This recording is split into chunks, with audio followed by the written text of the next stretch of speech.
Mhm. Mhm.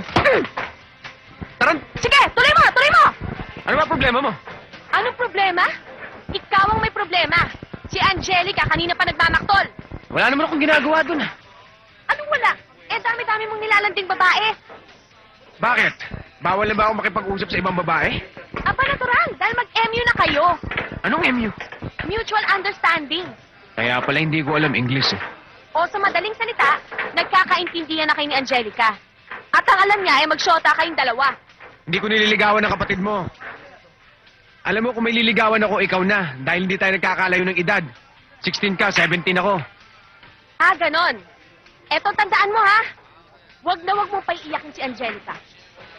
Dahil sa oras na magtago ka, hahantingin pa rin kita.